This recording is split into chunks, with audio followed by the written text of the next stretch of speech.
Hola, señoras y señores, les habla Dante Bíblico.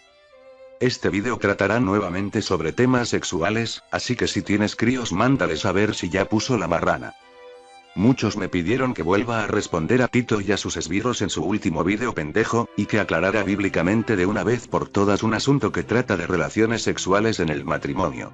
Realmente no pensaba que tenía que seguir perdiendo mi tiempo sobre todo en estas tarugadas, joder, con todas las cosas realmente importantes que están pasando en el mundo, pero parece que la estupidez santurrona de estos sectarios satánicos no tiene límites.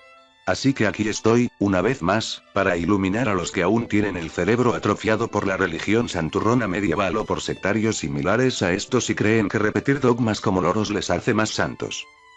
Así que voy a aclarar un tema que casi nadie se atreve a tocar en el mundo del sistema iglesiero apóstata, porque los tienen amaestrados como monjas puritanas de convento. El famoso sexo por la retaguardia del esposo hacia su esposa. Ahí está, ya puedes cerrar la boca y dejar de persignarte, porque vamos a analizarlo como se debe. ¿Por qué? Porque resulta que muchos cristianos tienen más miedo a una posición sexual que al pecado real. Hablan del infierno, del anticristo, de la gran tribulación pero si mencionas algo sobre este tema que lo practica comúnmente el hombre hacia su mujer, de inmediato creen que se abre un portal al averno. Y lo peor, creen en esto no porque la Biblia lo diga, sino porque un par de monjes medievales de la católica romana y con complejos de cenobitas lo decretaron hace siglos. Así que vamos a destruir de una vez por todas este mito ridículo, porque ya estuvo bueno de que los esposos sigan traumados y las esposas sigan asustadas por puras ideas que no están en la Biblia. ¿Quién inventó que esto era pecado? Para entender de dónde salió esta tontería, tenemos que viajar en el tiempo hasta la Edad Media, cuando dos personajes, San Agustín de Hipona y Santo Tomás de Aquino, decidieron que el sexo solo servía para hacer bebés y que cualquier otra cosa era pecado. San Agustín, el santo que tenía trauma sexual, antes de volverse monje, era un mujeriego empedernido. Cuando se convirtió, decidió que el sexo era el diablo disfrazado y escribió que todo acto sexual debía ser solo para la procreación. Es decir, según él, si tu esposa está ovulando, puedes tener sexo. Si no, eres un pecador y te vas al infierno. Santo Tomás de Aquino, el filósofo del celibato. Basándose en las ideas de Agustín, Aquino decidió que el sexo anal, no solo entre el mismo sexo, sino también entre las parejas heterosexuales, oral y cualquier otra cosa no natural entre comillas, era pecado. ¿Basado en qué? En Aristóteles, no en la Biblia. Porque claro, para estos genios de la teología medieval, la filosofía griega tenía más autoridad que la palabra de Dios. Por esa razón, hoy en día vemos cómo Wikipedia y otros diccionarios han generalizado el término sodomía, utilizándolo para referirse a cualquier acto que involucre el sexo anal, incluyendo el que ocurre entre un esposo hacia su esposa. Ahora, ¿qué dice la Biblia realmente? Veamos lo que la Biblia dice, y lo que no dice. 1. El sexo no es solo para la procreación. En Proverbios capítulo 5, versos 18 al 19 dice: sea bendito tu manantial, y alégrate con la mujer de tu juventud. Como cierva amada y graciosa gacela, sus pechos te satisfagan en todo tiempo, y en su amor recréate siempre. Aquí no dice, repito, no dice, solo ten sexo si vas a tener un hijo. Dice claramente que el placer dentro del matrimonio es bendecido por Dios. Si lees Cantar de los Cantares capítulo 4. Versos 10 al 16, en esos pasajes, verás que describe el placer y el gozo sexual sin mencionar la reproducción. Dios creó el sexo para la unión entre esposos, no solo para hacer bebés. Si la Biblia aprueba el sexo con fines de disfrute dentro del matrimonio, no hay base bíblica para condenar el sexo anal del esposo hacia su esposa simplemente porque no es procreativo. 2. La Biblia no dice que el sexo anal del hombre hacia su mujer en el matrimonio es pecado. En Levítico capítulo 18 verso 22, dice: no te acostarás con un hombre como se hace con una mujer. Es una abominación. Lo que este versículo prohíbe es la homosexualidad masculina, el sexo entre mismos géneros, no el sexo anal de un esposo hacia su esposa.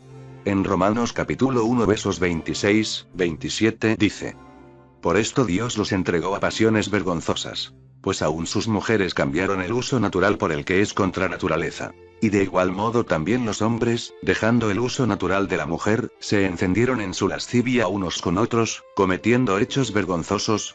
Este pasaje habla de las relaciones homosexuales claramente, que son las relaciones sexuales contra naturaleza, no de prácticas sexuales dentro del matrimonio. El contra natura de la Biblia se refiere a prácticas homosexuales y a la perversión de la idolatría, no al sexo anal del esposo hacia su esposa. 3. Muchos dicen: es que el sexo anal no es natural aunque lo haga el esposo hacia su esposa, y causa problemas de salud. Respuesta: hipocresía total. El sexo vaginal, o oral, también puede causar infecciones si no hay higiene. El ano femenino tiene elasticidad y comparte tejido conectivo con la vagina, esto significa que si una pareja de novios o esposos deciden practicarlo y la mujer está de acuerdo, pueden hacerlo tranquilamente sin que se sientan pecadores, pues el diseño natural de la mujer es recibir. Tampoco la Biblia define el pecado basándose en estudios médicos, como pretenden sacarse de la manga algunos santurrones con estos supuestos estudios científicos. Por ejemplo, el comer rápido puede causar la muerte si te atragantas con los alimentos, pero la Biblia no dice que comer rápido sea un pecado. El ayuno extremo puede dañar la salud, sin embargo, Jesús ayunó 40 días sin que esto fuera pecado. Si el argumento aquí basado en los estudios científicos es que puede causar daño, entonces tendríamos que prohibir el ayuno de largos periodos, o el comer rápido porque pueden destruir el templo de Dios, como muchos santurrones suelen argumentar. Algo totalmente ridículo. La conclusión y la verdad irrefutable es que el sexo anal que practica el esposo hacia su esposa no es condenado en la Biblia. San Agustín y Santo Tomás basaron sus ideas en la filosofía, no en la escritura. La gran mayoría de estudios médicos solo demuestran que debe haber higiene y precaución, lo cual aplica a todas las prácticas sexuales. La idea de que es antinatural es falsa, porque la anatomía femenina lo permite. La Biblia no define el pecado con base en la medicina o los riesgos físicos. Es increíble ver tantas creencias estúpidas en estos tiempos, sobre todo con personajes como los titianos o todos los demás fanáticos que mezclan satanismo con santurronería y terminan prohibiendo cosas que la Biblia jamás prohibió. Si después de esta explicación todavía no logran entender, entonces ya no queda más esperanza para sus neuronas en cautiverio. Lo único que les espera es una condena eterna a la ignorancia supina, un juicio inminente donde la lógica los quemará vivos y el fuego ardiente de su propia estupidez los devorará como a un chorizo olvidado en la parrilla. Allá ustedes, pero yo ya hice mi parte. Ahora, echemos un vistazo a la respuesta a mi anterior vídeo. El patético intento de refutación por parte de los titianos santurrones, quienes, con sus deficiencias mentales a todo motor, han logrado producir otro desastre argumentativo digno de ser exhibido en un museo de la ignorancia. Un festín de ignorancia nos ha servido el buen Danny Motte, un personaje cuya capacidad de razonamiento es tan profunda como un charco de lluvia en la banqueta y cuya retórica tiene el filo de una cuchara de plástico derretida. Si su objetivo era demostrar que los fanáticos religiosos son los mayores fabricantes de falacias, manipulaciones bíblicas y berrinches teológicos de la historia, entonces mis más sinceras felicitaciones, porque lo logró con creces. Su escrito no es un argumento, es un ataque histérico, un vómito de dogmas mal digeridos que no sobreviviría ni 5 minutos de análisis crítico serio.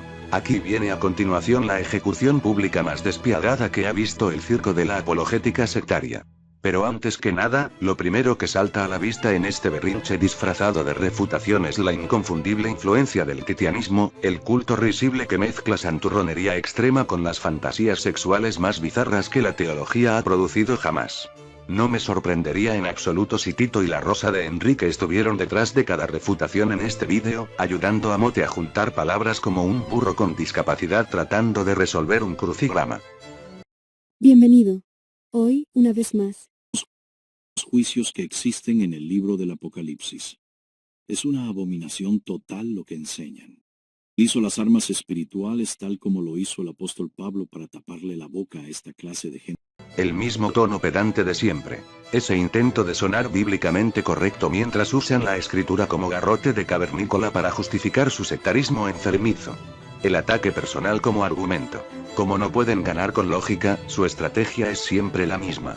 Descalificar, ridiculizar y satanizar a cualquiera que lo contradiga. El mismo fanatismo ciego que ya hemos visto antes.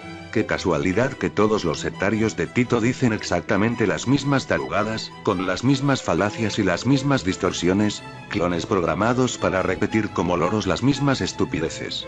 Dan Timote no es más que el principal títere de esta comedia bizarra, y su refutación no es más que otro intento patético de salvar la reputación de su secta, aunque cada palabra que dice los hunde más en el fango del ridículo. Bienvenido. Hoy, una vez más, nuestro enemigo se cree sabio. Sin embargo, nuestro Señor les pone trampas a estos que buscan engañarlo. Y otra vez, el Señor conoce los pensamientos de los sabios, que son razonamientos estúpidos. Estos sabios son terrenales. Y ahora, Daniel M. lo demostrará bíblicamente de forma irrefutable. Preste mucha atención. El abuso de la Biblia como arma fanática. El vídeo inicia con una afirmación de que nuestro enemigo se cree sabio, pero Dios pone trampas a los que buscan engañarlo. Aquí ya entra de cantazo en una falacia circular y de apelación a la autoridad divina. Este tipo de fanáticos parte de la idea de que ellos ya tienen la verdad absoluta y que cualquiera que no esté de acuerdo con ellos es automáticamente un endemoniado. Pero que subnormalada de niveles galácticos. La falacia del infalible iluminado, jajaja, pero qué pendejo que es. Este idiota cree que es guiado directamente por Dios, y que por lo tanto, no necesita argumentar con lógica ni pruebas. El papanatas piensa: yo soy un elegido, así que todo lo que digo es correcto y lo que tú dices es del diablo. Vaya manera de procesar. Mote, así no funcionan los debates, no puedes decir que tienes razón simplemente porque crees que Dios está de tu lado. Pero decirte esto es como tratar de enseñar física cuántica a un chimpancé. Sigamos mirando. Que se hace llamar Dante Bíblico en YouTube, de forma irrefutable. Este demonio nos odia, igual que el resto de los apóstatas de la fe, siendo falsos cristianos que están con él. Vamos a leer la siguiente enseñanza del Señor Jesús. Juan capítulo 15, versículos 18 al 19. El Señor dice: si el mundo os aborrece, sabed que a mí me ha aborrecido antes que a vosotros. Si fuerais del mundo, el mundo amaría lo suyo. Pero porque no sois del mundo, antes yo os elegí del mundo, por eso el mundo os aborrece. ¿Has oído bien lo que dijo Jesús? Te lo explico resumidamente. El Señor ha dicho bien claro que el mundo, refiriéndose a aquellas personas que nos odian a nosotros por causa de Él, el verdadero Mesías de Israel, estos son del mundo y aman lo suyo. Y como nosotros no somos del mundo, nos odian. Así de simple. El argumento principal de este pobre pajero fanático llamado Mote es citar Juan capítulo 15, versos 18, 19, donde Jesús dice que el mundo odia a sus discípulos. Mote, si tú crees que las personas los odian solo porque señalan vuestras burradas doctrinales, entiende que no les odian, solo se burlan de ustedes, que es diferente. Ese versículo que cita Mote no tiene absolutamente nada que ver con el contexto de su queja. Solo es una falacia del contexto forzado, en donde toma un versículo y lo fuerza para que signifique algo que no dice. Otro ejemplo de esta falacia sería decir: Dios es amor, entonces Dios me permite hacer lo que quiera. Simplemente lo que hace Mote es usar Juan 15, 18, 19 para decir que cualquier crítica contra él es prueba de que es un verdadero discípulo de Jesús. Jajaja, pero más tarugo no se puede ser. Siguiendo su lógica, si alguien me dice que mi café está frío, significa que soy el mejor cafetero de la historia porque me envidian por cómo sirvo el café. Totalmente ridículo. Mote, la realidad es que no te odian por ser santo. Solo les desagradas a las personas porque eres un fanático manipulador que usa la Biblia como excusa para justificar tu odio. Sigamos. Pero hay algo más. El demonio dice que el prójimo es toda la humanidad del planeta Tierra. Sin embargo, la enseñanza que cite de Jesús anteriormente encaja perfectamente en ellos. Es decir, ellos que son del mundo aman lo suyo, ya sea asesinos, maricones, drogadictos, amadores de la mentira, entre otros. Esta gente malvada es absolutamente terrenal, no espiritual. El prójimo son solamente los hermanos en la fe, lo dijo Jesús y sus apóstoles, por ejemplo. Juan capítulo 13. Versículos 34 al 35. Dice el Señor: un mandamiento nuevo os doy, que os améis unos a otros, como yo os he amado, que también os améis unos a otros. En esto conocerán todos que sois mis discípulos, si tuviereis amor los unos con los otros. Tal como lo has oído, unos a otros, no dijo toda la humanidad del planeta Tierra, sino sus discípulos, nada más. Los católicos romanos y los protestantes, por ejemplo, no son discípulos del Señor Jesús. Por tanto, no son nuestros prójimos. Cuanto más entonces los malvados, incluido estos endemoniados, no son nuestros hermanos en la fe. Los que enseñan lo contrario a esta enseñanza afectan la salvación eterna y están blasfemando al Padre Celestial, y al Señor Jesús, además, están quitando los dos juicios que existen en el libro del Apocalipsis. Es una abominación total lo que enseñan. Y sobre la parábola del buen samaritano, es un judío que ayudó a otro judío de Israel, ya que los israelitas son prójimos entre sí y no fuera de éste. Usted jamás podrá encontrar ningún texto bíblico donde los judíos llamarán prójimo a un pueblo pagano. Dicho lo anterior, ahora pasaré lo siguiente. Que el prójimo solo son los creyentes. Los sectarios satánicos siempre seguirán insistiendo que el prójimo solo son los hermanos en la fe, usando Juan 13, 34, 35 como prueba. Pero el problema de estos anticristianos sectarios es el de Lucas capítulo 10 versos 25, 37 en la parábola del buen samaritano, donde Jesús responde claramente la pregunta ¿quién es mi prójimo? Y deja en ridículo la idea de que solo los hermanos en la fe son los prójimos, como pretenden enseñar en la secta del titianismo. El samaritano ayuda al judío, a pesar de que eran enemigos culturales. Jesús explícitamente dice que el prójimo es quien muestra misericordia, no solo el creyente, como pretenden hacer creer estos satánicos. Siempre usan la falacia del recorte selectivo, en donde eligen solo los versículos que les convienen y desechan los que contradicen su argumento. La realidad es que Jesús nunca limitó el amor al prójimo solo a los creyentes. Ese argumento es un invento de sectas fanáticas. Claro que Dios odia a los malvados, como a estos titianos que pervierten las escrituras, pero al mismo tiempo les extiende su misericordia para que en vida se arrepientan de sus maldades y cambien para el bien, y esto es un acto de amor hacia los malvados. Pero esta gracia hacia los malvados algún día terminará, y he ahí cuando dará comienzo el juicio hacia los que amaron la maldad. Sigamos. Dicho lo anterior, ahora pasaré lo siguiente en orden. Número 1. Este demonio da un argumento diabólico sobre el personaje del videojuego llamado Dante. Claro, da ese argumento porque él mismo es del mundo. Y resulta que Jesús dijo todo lo contrario en Marcos capítulo 3, versículos 24 al 26. Si un reino está dividido, no puede permanecer. Dante no es una herramienta para hacer el bien. Es como si él mismo dijera que la primera bestia del Apocalipsis fuera una herramienta para hacer el bien. ¿Te das cuenta de sus argumentos estúpidos y diabólicos? Enseña todo lo contrario a lo que dijo Jesús. Por eso no le obedece, y pone imágenes públicamente de un personaje malvado.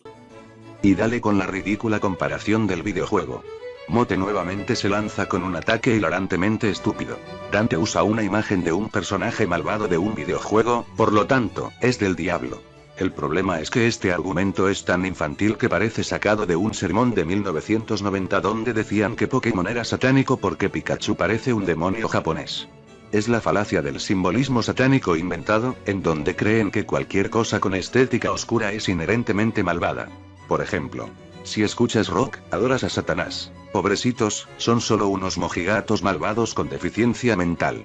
La realidad es que el personaje de Dante en Devil May Cry es un cazador de demonios, no un adorador de ellos. Pero claro, a los fanáticos enfermos no les interesa el contexto de las cosas, solo señalar con el dedo como viejas fodongas chismosas. Sigamos. Número 2. En su diabólico video, habla otra vez sobre el tema del plagio de enseñanzas bíblicas.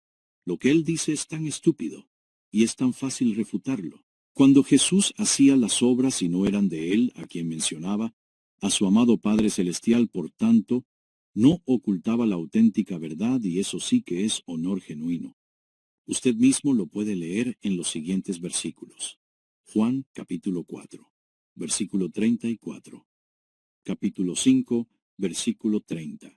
Capítulo 7, versículo 16. Capítulo 17. Versículo 34. Y vuelve el burro al trigo con la acusación ridícula de plagio. Este fanfarrón dice que yo soy un plagiador por usar enseñanzas verdaderas que otros también enseñan. Su idiotez nuevamente con eso de la falacia de la patente divina, creer que una interpretación bíblica tiene dueño. En versículos como Hechos capítulo 17, verso 11 leemos: los bereanos examinaban las escrituras por sí mismos y no necesitaban la autorización de ningún iluminado para hablar de la palabra de Dios. Ahí lo tenemos, la realidad es que todas las escrituras antiguas de sabiduría es de dominio público y nadie tiene la propiedad exclusiva de esas enseñanzas. Pero bueno, tratar de explicarles esto y pretender que estos sectarios entiendan, es como intentar enseñarle filosofía a una piedra y una piedra, al menos, no se pone a gritar versículos fuera de contexto. Después dice esto nuevamente. Número 3.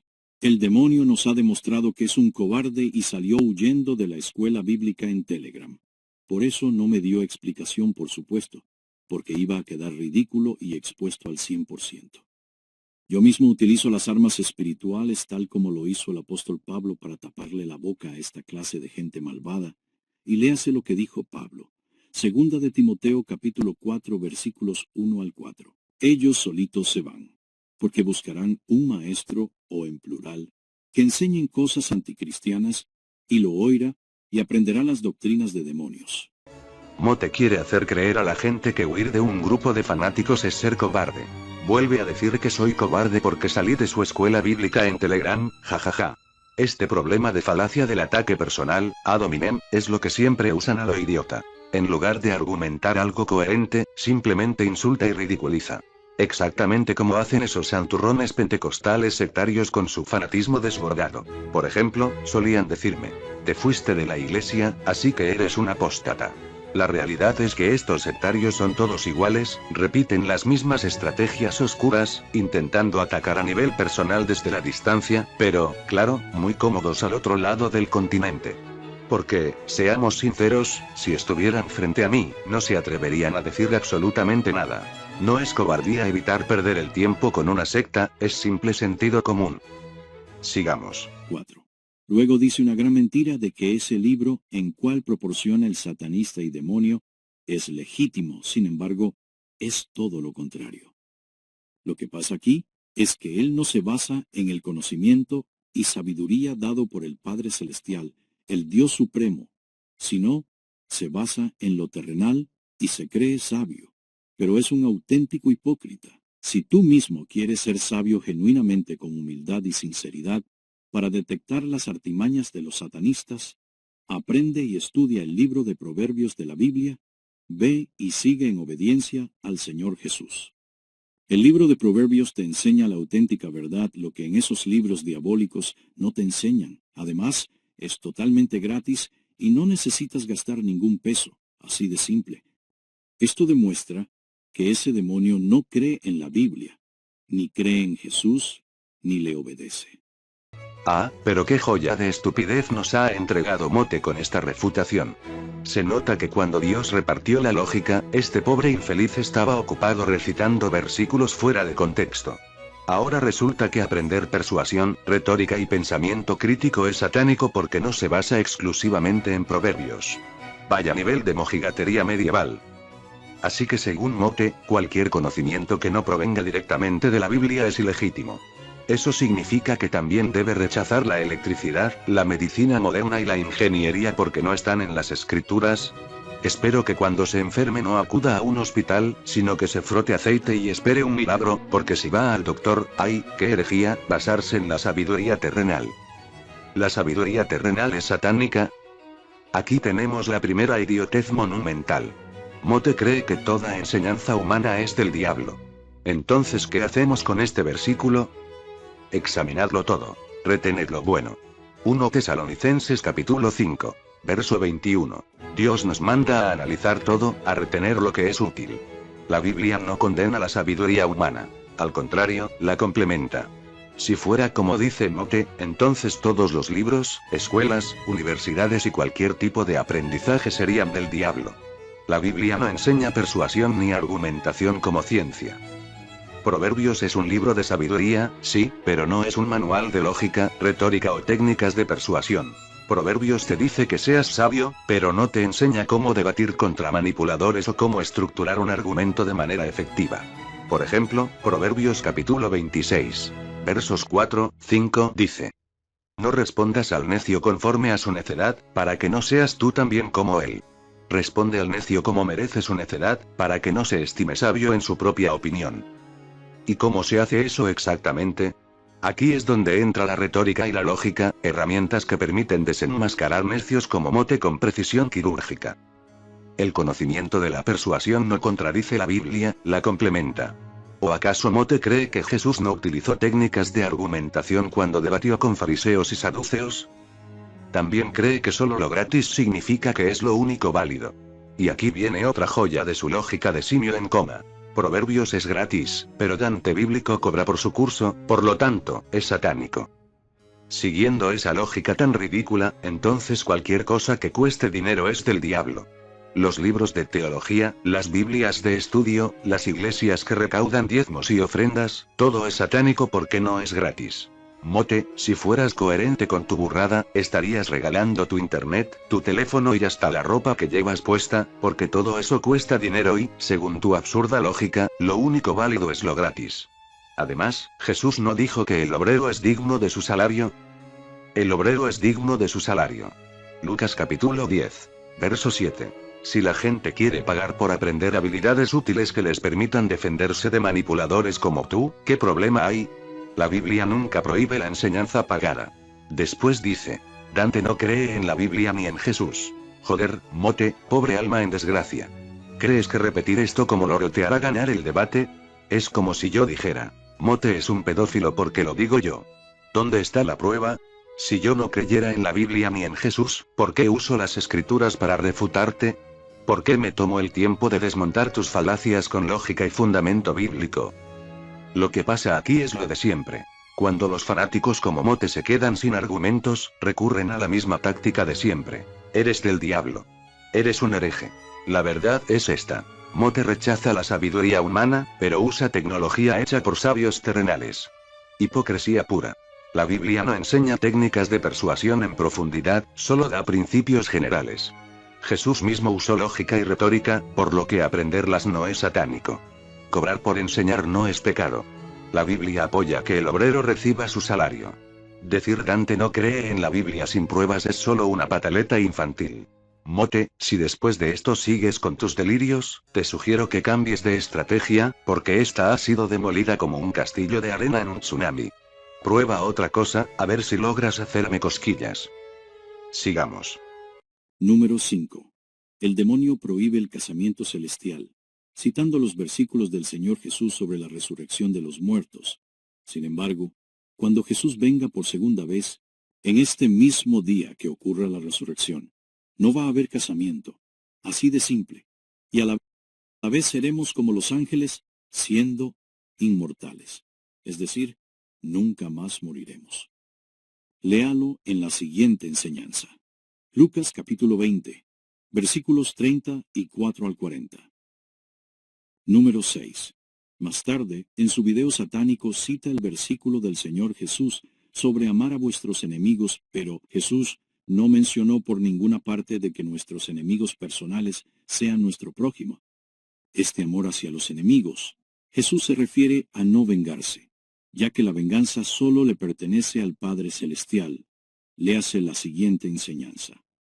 Romanos capítulo 12, versículos 19 al 21. El demonio manipula las palabras del Señor Jesús, en cual va a recibir un castigo mayor cuando vaya a parar al lago de fuego y azufre. Por tanto, me alegraré con gran gozo al ser reducido a cenizas y dejar de existir para siempre en cuerpo y alma. Número 7. Por último, estos demonios llamados Daniel Pacheco, el Ricardo Inmorales y los demás que estaban entre nosotros, pero no eran de nosotros, enseñan un falso evangelio peligro y que afecta la salvación eterna. Se trata solo amor. En el verdadero evangelio se enseña bien claro de que hay que odiar a los malvados y la maldad. Hasta el Padre Celestial odia a todos los malvados. Por eso, nosotros imitamos al Padre Celestial, no a mandamientos de hombres. Usted mismo lo puede leer en Proverbios capítulo 6, versículos 16 al 19, capítulo 8, versículo 13, Romanos capítulo 12, versículo 9, entre muchos más textos bíblicos. Dios Padre es fuego consumidor. Por algo destruyó a Sodoma y Gomorra por medio de su amado Hijo Jesús por amar la maldad. Y lo mismo ocurrirá en el futuro contra los malvados en el lago de fuego y azufre, tal como se profetiza en el Apocalipsis. Con esto es suficiente. Estos demonios nos odian. También odian a nuestro Señor Jesús y nuestro amado Padre Celestial. Ellos sirven al diablo y le adoran, ya que sus deseos es hacer el mal. Por si fuera poco, lo aman. Por tanto, todos ellos aman la muerte, que es la segunda muerte, y dejarán de existir para siempre. Apartarse de ellos y confiar en el verdadero Mesías de Israel, el Señor Jesús. Después dice que Dios odia a los malvados, algo que es una manipulación extrema. Aquí es donde el fanatismo alcanza su punto máximo. Este tipo dice que Dios nos manda a odiar a los malvados. Su problema es Mateo capítulo 5 verso 44 que dice: Amad a vuestros enemigos, bendecid a los que os maldicen, haced bien a los que os aborrecen y orad por los que os ultrajan y os persiguen. Simplemente aplican la falacia del cristianismo selectivo en donde usan solo los versículos que justifican su odio mientras ignora las enseñanzas de Jesús. La realidad es que Jesús manda a amar incluso a ignorantes como ustedes, a hacerles el bien y a tenerles misericordia, no a odiarlos, aunque admito que, con casos como el vuestro, la paciencia divina ya debe estar al límite. Y si no lo creen, aquí tienen la mayor muestra de amor posible. Decirles en su cara todas estas verdades para ver si logran despabilarse de su espíritu satánico o, al menos, de la pendejez mental crónica que padecen. Porque no hay acto de amor más grande que intentar rescatar a un necio de su propia estupidez. Si tu cristianismo se basa en justificar tu odio, entonces no sigues a Cristo, sigues a tu propia miseria mental inclinada al satanismo. Pero qué joya de contradicción nos traen estos fanáticos del delirio absoluto. Por un lado, insisten como obsesos en la idea de que en el cielo habrá sexo, que vamos a tener miles de esposas intergalácticas y que Dios nos tiene preparadas orgías celestiales con concubinas cósmicas. Resulta que ellos creen ferventemente que Jesús habló de la naturaleza de los ángeles solo en el día de la resurrección, pero que después de ese día se abrirán las puertas del burdel cósmico, donde los salvos podrán entregarse a orgías divinas con millones de esposas celestiales. Aquí tenemos el mejor ejemplo de cómo el fanatismo y la lascivia se fusionan en una secta pseudo-cristiana. Según su absurda interpretación, Jesús se quedó corto en su explicación y olvidó mencionar la gran revelación. No se casarán ni se darán en casamiento, pero tranquilos, después del primer día ya pueden coger como conejos interdimensionales en sus orgías celestiales. ¿Qué clase de teólogo necrofílico se inventó esto? La respuesta de Jesús fue absoluta, no temporal. En Mateo capítulo 22 verso 30 dice: Porque en la resurrección ni se casarán ni se darán en casamiento, sino que serán como los ángeles de Dios en el cielo. En Lucas capítulo 20 versos 34 al 36 dice: Los hijos de este siglo se casan y se dan en casamiento. Pero los que son tenidos por dignos de alcanzar aquel siglo y la resurrección de entre los muertos, ni se casan, ni se dan en casamiento. Porque ya no pueden morir, pues son como los ángeles, y son hijos de Dios, al ser hijos de la resurrección. ¿Dónde dice que eso solo aplica al día de la resurrección? ¿Dónde dice que después ya pueden hacer sus orgías cósmicas? En ninguna parte. Jesús no está diciendo que después de la resurrección se pueden casar y tener sexo, sino que a partir de la resurrección el estado de los salvos será como el de los ángeles, sin necesidad de casamiento ni relaciones carnales. Si la interpretación o teoría de Mote y la secta titiana fuera cierta, entonces Jesús habría sido un idiota y un incompetente total a la hora de responder la pregunta de los saduceos. Los saduceos, que no creían en la resurrección, le hicieron a Jesús una pregunta tramposa. El resumen de Lucas 20, 28, 33 es: Maestro, Moisés nos dejó escrito que si el hermano de alguien muere dejando esposa sin hijos, su hermano debe casarse con la viuda para darle descendencia. Ahora bien, había 7 hermanos. El primero se casó con una mujer, pero murió sin dejar hijos. Lo mismo pasó con el segundo, el tercero y así hasta el séptimo. Finalmente, la mujer también murió. En la resurrección, ¿de cuál de ellos será esposa? Este solo era un intento de ridiculizar la idea de la resurrección. Si las relaciones sexuales seguían existiendo después de la resurrección, la pregunta habría sido imposible de responder sin contradecir la ley de Moisés. ¿Y qué hizo Jesús? En el día de la resurrección, no se casarán ni se darán en casamiento. Si Mote tuviera razón, Jesús debería haber dicho: no se casarán el primer día, pero no se preocupen, que después del segundo día ya podrán organizarse bien con sus millones de esposas celestiales. O sea, según Mote, Jesús omitió lo más importante y les dejó una respuesta incompleta que se podía malinterpretar fácilmente. ¿Qué clase de Salvador respondería una pregunta crucial con una afirmación incompleta?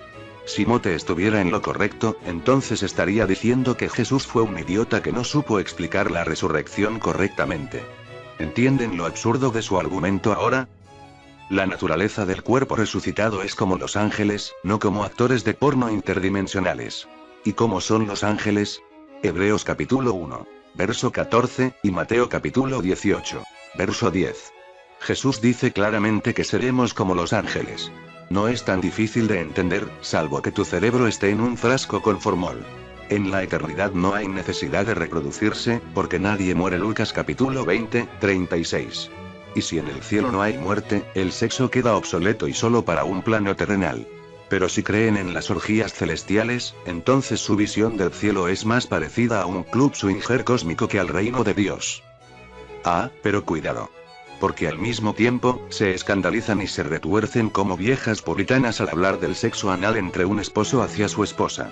O sea, según estos genios teológicos, en el cielo vamos a estar reproduciéndonos como conejos interdimensionales, pero aquí en la tierra, si un esposo y su esposa deciden experimentar un poquito más allá, por el lado B de la mujer, entonces es un pecado que los lleva directito al infierno. Esta incoherencia sí que es de nivel apocalíptico. En su retorcida teología, en el cielo puedes tener sexo y orgías con millones de esposas, en donde ya no existirá los celos y podrás incluso follar con las esposas de otros ángeles o las esposas del propio Jesús o el Padre Celestial. Pero aquí en la tierra, si tu esposa te permite explorarle el territorio prohibido en el lado B, te condenas eternamente. Es decir, según estos payasos bizarros, el Padre Celestial es una especie de troll supremo y administrador de burdeles en la eternidad, pero aquí abajo tiene una regla estricta en un manual de instrucciones santurronas donde te multa con condena eterna si usaste el carril equivocado con tu esposa en el matrimonio. Por favor. ¿En qué momento se les fundió tanto el cerebro al punto de tragarse semejante estupidez divina? Si los actos sexuales de sentido común en una pareja heterosexual en donde ambos están en mutuo acuerdo es bendecido por Dios y su propósito también es el placer, ¿de dónde sacan esta ridícula idea de que ciertos actos son puros y otros son sucios? ¿Acaso tienen un medidor celestial de qué actos sexuales de una pareja de novios son permitidas y cuáles no? Estos santurrones sectarios se inventaron la falacia del sexómetro celestial. Según estos tipos, Dios tiene una lista secreta de posiciones o actos sexuales aceptadas dentro de una pareja heterosexual de novios o esposos. Si la sigues, te espera el cielo; si te sales del guión, azufre para ti, pervertido. ¡Qué nivel de ridiculez cósmico! Y lo más gracioso es que son los mismos que pasan más tiempo fantaseando con orgías intergalácticas que estudiando la Biblia con coherencia y sentido común. Esto es el equivalente a decir: no puedes cuestionar nada porque dudar es pecado pero en el cielo, Dios te dará una biblioteca infinita para que entiendas todo lo que aquí no te dejaron preguntar, porque quedarse pendejo en la tierra es de santos. El desajuste mental de esta gente es para un estudio psiquiátrico, no para debates teológicos serios. Así que, si van a seguir creando mandamientos al azar, al menos estructuren bien sus alucinaciones, porque lo que están predicando es menos creíble que un horóscopo escrito por un burro con resaca, un fanatismo alucinógeno que ni un chamán drogado se atrevería a defender. Es fascinante la incoherencia de estos sectarios. Un día te señalan por vender productos digitales, como si fuera el mayor pecado capital, y al siguiente promocionan sus propios escritos con una vehemencia casi evangelizadora. La ironía aquí es de proporciones bíblicas. Ellos pueden hacerlo sin cuestionamientos, pero cuando alguien más lo hace, de repente es un acto impuro motivado solo por el dinero. Lo que tenemos aquí no es más que una parodia de secta religiosa, una comedia de doble rasero donde la hipocresía se disfraza de virtud. Pero, en fin, hay que dejarlos con su espectáculo circense de fanatismo delirante. Cada quien con sus obsesiones y sus propias burbujas de dogmatismo autoconstruido. La conclusión es que Dan Timote y su secta titiana es el ejemplo perfecto de cómo un fanático usa la Biblia para justificar su ignorancia, su odio y su falta de inteligencia. Manipula versículos, usa falacias infantiles, se contradice y cree que gritar más fuerte le da razón. Su cristianismo no es fe, es puro delirio sectario disfrazado de teología. Sus argumentos no solo fueron destruidos, fueron convertidos en cenizas. ¿Te gustó el desmantelamiento épico de este vídeo y quieres aprender a hacer lo mismo y dejar en ridículo a cualquier fanático, sectario o charlatán que se cruce en tu camino? Entonces necesitas el arte de la persuasión, donde aprenderás a identificar falacias y manipulaciones argumentativas, a refutar con precisión cualquier disparate, a usar la lógica y la retórica como armas imbatibles en cualquier debate en donde pretendan usar la psicología oscura en tu contra. No más tragarse cuentos ni dejarse embaucar por falsos eruditos o cualquier manipulador, conviértete en un maestro del pensamiento crítico y la argumentación dominando la persuasión. Dale like, comparte y suscríbete para más contenido como este. Déjame tu comentario y dime qué otro delirio te gustaría ver pulverizado en los próximos vídeos. Hablando del meme de la semana. Aquí tenemos a Voltaire, escupiendo verdades desde el más allá. El último grado de perversidad es hacer servir las leyes para la injusticia. ¿Y qué es más perverso que los sectarios torciendo las escrituras para justificar su ridiculez? Exacto. Porque si algo nos han demostrado los titianos santurrones, es que pueden convertir la Biblia en su propio código penal absurdo, donde el sexo en el matrimonio es anatema, pero las orgías celestiales son dogma divino. Voltaire hablaba de leyes humanas, pero esto aplica perfectamente a los fanáticos que pervierten la palabra para crear normas que nunca decretó Dios. Lo de ellos no es teología, es solo un guión barato de teología bizarra y terror medieval. Por ahora, dejo este circo de los santurrones titianos en pausa, porque hay temas más importantes que merecen ser triturados. En futuras refutaciones, si es necesario, volveré a sacarles los trapos sucios y exponer más de sus delirios ridículos. Pero por el momento, ya no voy a perder mi tiempo aplastando moscas de pantano.